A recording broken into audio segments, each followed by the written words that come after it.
Salut les amis Gémeaux et bienvenue dans votre guidance générale pour le mois de septembre 2021. J'espère que vous allez bien et que tout le monde a la forme, la santé, le moral. Alors, j'ai effectué le tirage en amont et on va aller découvrir les cartes ensemble. Donc, c'est une guidance générale qui ne pourra pas parler à tout le monde. Vous prenez uniquement ce qui résonne dans votre vie, les Gémeaux. Alors, en énergie générale pour vous, j'ai tiré la numéro 4 d'arc-en-ciel, l'avarice. D'accord. En plein milieu du tirage, donc on y reviendra tout à l'heure. Dans la vie physique et matérielle, j'ai tiré la 2 d'eau, l'amitié. Donc très jolie carte ici. Ensuite, dans la vie du mental, j'ai tiré encore une énergie arc-en-ciel, le ralentissement. Dans la vie émotionnelle, j'ai tiré la numéro 15 des arcanes majeures, le conditionnement. Et dans la vie spirituelle, j'ai tiré la numéro 11, la percée. Ok, alors on va aller décrypter un petit peu ce tirage, les Gémeaux. Bon, déjà, vous avez deux énergies arc-en-ciel, il y a une arcane majeure, on n'a pas d'air et on n'a pas de feu. Voilà. Bon, donc on y va, c'est parti pour vous. En carte centrale, c'est l'avarice. Alors, c'est une carte qui nous parle en général d'être près de ses sous. On voit quand même un personnage qui regarde derrière si on n'est pas en train de lorgner sur son argent. Donc, est-ce qu'il y aurait une raison qui ferait que vous seriez méfiante par rapport à l'environnement, aux gens extérieurs? Est-ce que vous craignez qu'on vous vole? Est-ce que vous craignez qu'on vous prenne des sous? On va voir, on verra, ça c'est vous qui savez. Après, de manière un petit peu plus large, si c'est pas de l'argent, c'est l'idée d'être un petit peu économe par rapport à nos richesses intérieures, par exemple. On sera peut-être un peu moins généreux que d'habitude parce que peut-être on aurait le sentiment qu'on s'est fait déjà suffisamment voler, entre guillemets, notre énergie, notre gentillesse, notre générosité. Peut-être on a le sentiment d'avoir été abusé dans ce qu'on a donné par rapport à ce qu'on a reçu ou par rapport à ce que les gens ont pris. Donc ici, ce côté un peu, je me renferme un petit peu sur moi parce que j'ai un peu peur de me faire pomper mes richesses intérieures par le monde environnant. Ça peut être aussi l'idée qu'on a moins de sous que d'habitude et que donc du coup on va moins dépenser, on va être un peu plus près de ses sous parce que les temps sont durs et que donc du coup on tient à nos finances et on ne va pas jeter l'argent par les fenêtres, tout simplement. Ça peut être une note quand même qui domine quand même pas mal septembre, le côté être un petit peu plus près de ses sous que d'habitude pour X raisons. Alors, ici, dans la vie physique et matérielle, du coup, on avait la 2 d'eau. Très jolie carte ici de l'amitié. Donc, ça nous parle des émotions, comme toutes les cartes d'eau nous parlent de l'émotionnel. Donc ici, il y a peut-être un ami, une amie, quelqu'un dans votre environnement sur qui vous pouvez compter, que vous pouvez aller voir, que vous pouvez appeler.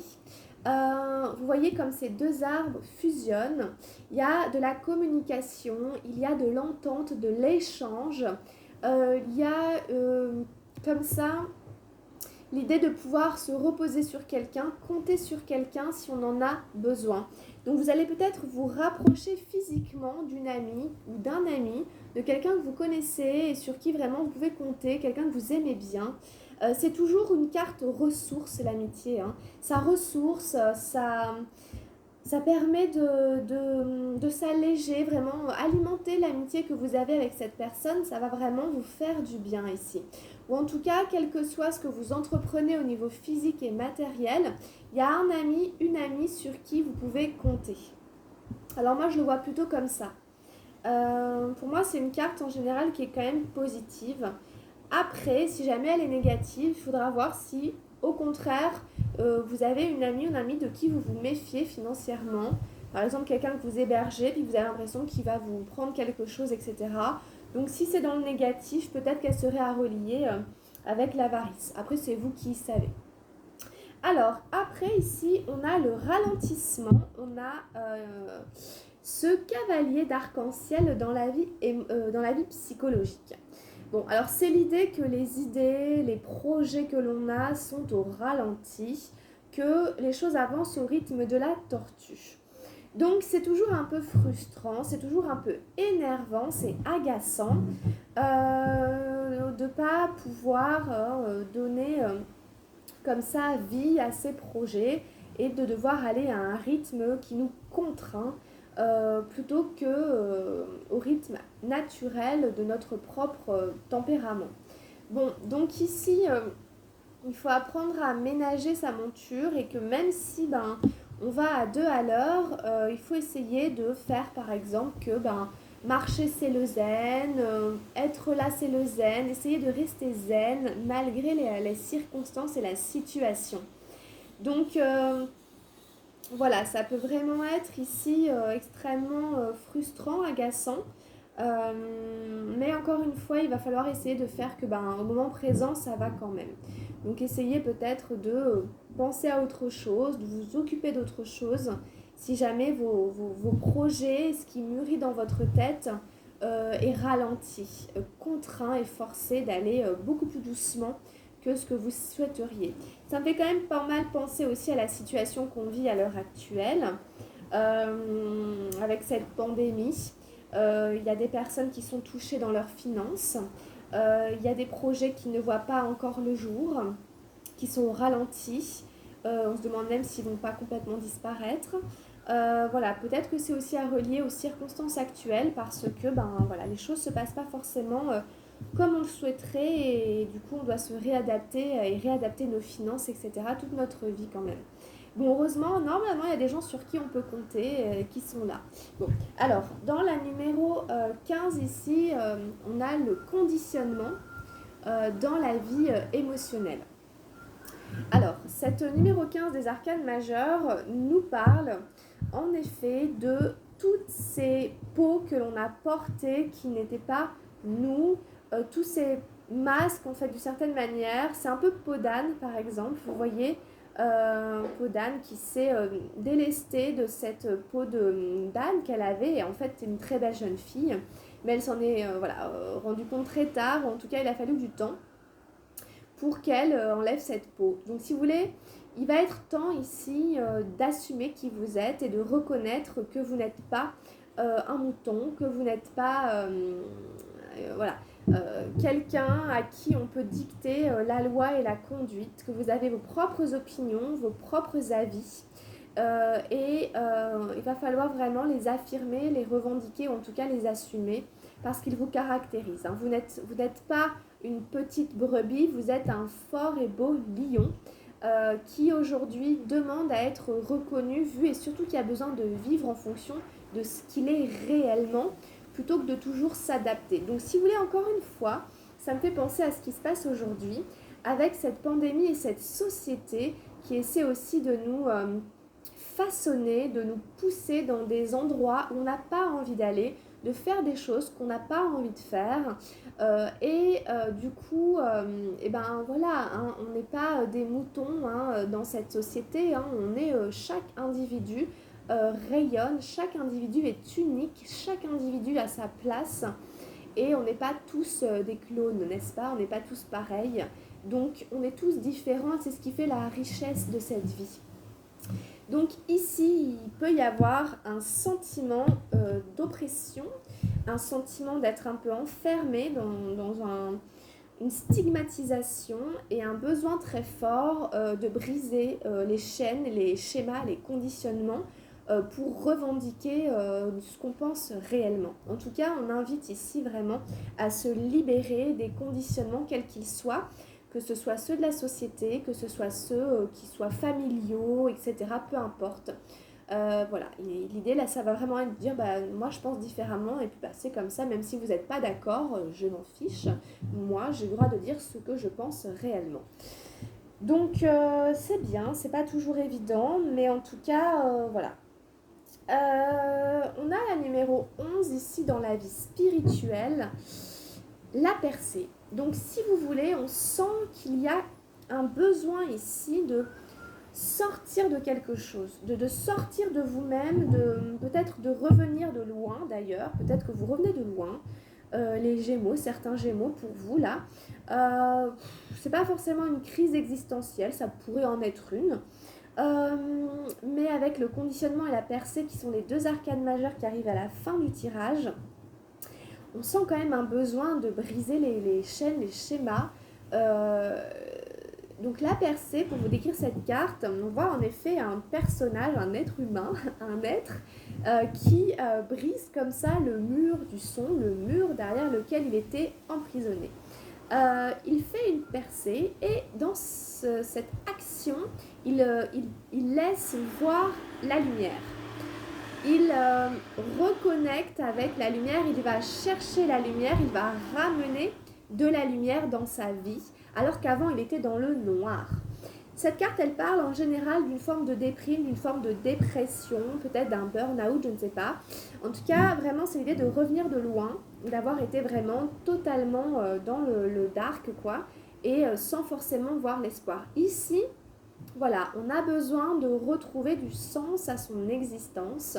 On a besoin de se relier à plus grand que soi, à des valeurs, un sens commun, à quelque chose qui qui fait que vous savez pourquoi vous êtes là, vous savez pourquoi vous êtes venu sur Terre, et vraiment vous faites cette percée spirituelle, hein. Elle est vraiment spirituelle, donc c'est particulier de l'avoir dans la spiritualité, cette carte. C'est comme revenir vers Dieu d'une certaine manière. Que vous y croyez ou pas, vous pouvez mettre dans Dieu ce que vous voulez. Ça veut dire le vivant en fait, hein, c'est la vie tout simplement. Donc comme quand on sort d'une phase de dépression où on est comme en léthargie, la dépression, c'est quand même l'absence quelque part de goût de vivre. On n'a plus envie de rien. Du coup, on n'est plus relié à ce qui donne vie, à ce qui fait vivre. On se sent peut-être oublié de Dieu, hein, voilà. Et en fait, une espèce de perte de foi. Et ben voilà. Et ben là, c'est comme si vous alliez un peu retrouver la foi, ou la foi vous retrouve. Enfin, vous savez, ça va toujours dans les deux sens. Pour ici, faire la percée, briser les chaînes et vous retrouver vraiment vous qui vous êtes, hein, comme un lion qui rugit, qui dit bah voilà, moi je suis comme ça, je pense comme ça, mes valeurs c'est ça, je ne suis plus conditionnée et je retrouve ce qui me fait avoir envie de vivre et ce qui me relie avec le vivant. Donc vous pouvez avoir une espèce de réveil spirituel aussi, ça peut vraiment être une espèce de prise de conscience, une espèce de... C'est votre âme, hein, c'est un appel de l'âme ici qui dit ben si, il faut vivre pour ce que tu es et non pas te soumettre et te soustraire à quoi que ce soit. C'est important de revenir à des mots essentiels comme l'âme, l'essence, etc. Hein, donc voilà un peu ici ce qu'on peut dire pour votre tirage qui est en trois temps. Hein, si vous avez bien compris, il y a en trois temps. Il y a l'aspect très physique, matériel, qui est un peu au ralenti, on est près de ses sous, puis ben, nos projets ne voient pas vraiment le jour. On va à deux à l'heure, et puis ben, voilà. Il y a peut-être une amitié ici sur laquelle vous pouvez vous reposer, avoir. Et puis il y a tout ce côté éclatement des conditionnements et percées spirituelles, on peut le dire comme ça. Donc c'est un tirage assez intéressant, assez conséquent, assez dense pour vous les Gémeaux. Il n'est pas lourd, mais il y a plein d'endroits où ça travaille.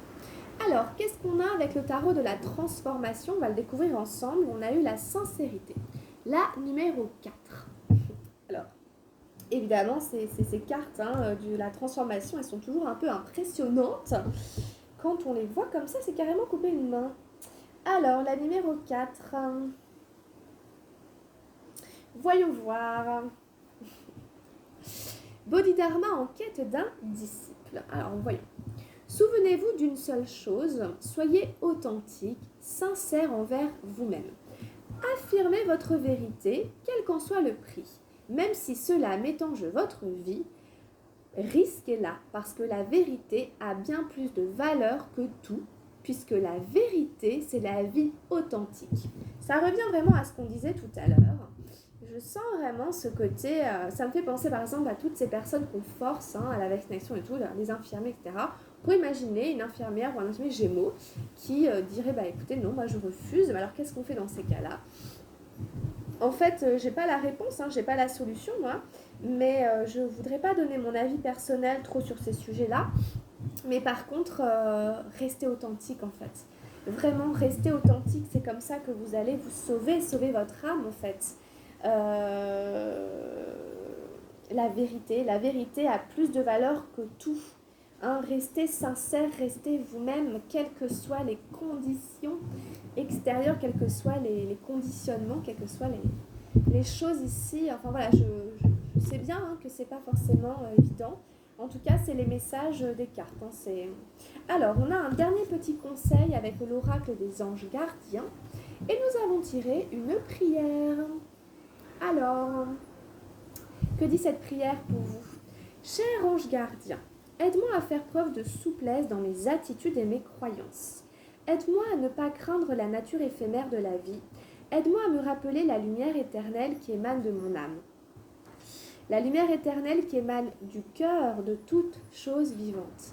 Aide-moi à me rappeler que je suis guidée pour l'éternité et que je suis aimée par Dieu et par toute la création. Ça me fait quelque chose hein, de vous le lire, je suis émue, il se passe quelque chose, je le sens.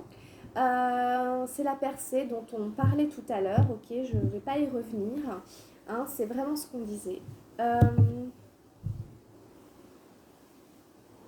La lumière éternelle qui émane du cœur de toute chose, hein, la lumière éternelle qui émane de votre âme. Voilà, donc là vous êtes en train de vous rappeler, de vous reconnecter avec ça. C'est une prière à adresser à votre ange gardien que vous pouvez dire, hein, que vous pouvez écrire, que vous pouvez enregistrer, vous pouvez la répéter. Ça peut que vous faire du bien. Vous savez, c'est comme un baume au cœur, les prières, tout simplement, qu'on y croit ou pas. Bref, pas très important. Ce qui compte, c'est à partir du moment où ça chante à notre âme, bah voilà, c'est sympa de la dire. Puis après, vous verrez bien, laissez faire. On vous invite à faire preuve de souplesse aussi dans vos attitudes et dans vos croyances. Attention, surtout en ce moment, à pas être trop rigide, à pas non plus être trop dur. Vous n'êtes pas non plus obligé de vous affirmer de manière dure. Hein, ça peut rester dans la souplesse, etc. De chacun ses opinions et tout. Et on vous invite à ne pas craindre la nature éphémère de la vie. Voilà les amis Gémeaux, j'espère que la guidance vous plaira, j'espère qu'elle vous apportera des petites réponses, des petits conseils pour le mois de septembre. Si vous avez besoin d'une guidance personnalisée, vous pouvez prendre contact avec moi, je serai ravie de vous aider. En tout cas, plein de bonnes choses pour vous les Gémeaux. Et puis on se retrouve tout de suite pour votre guidance sentimentale pour septembre 2021. Allez jeter un œil à votre signe ascendant si vous le connaissez ou à votre signe lunaire, ça pourra compléter cette guidance-ci. Merci beaucoup de m'avoir suivi, restez avec moi, abonnez-vous, on reste ensemble et je vous dis à très bientôt, à très vite, plein de bisous, plein de bonnes choses, prenez soin de vous. Ciao ciao, bye bye.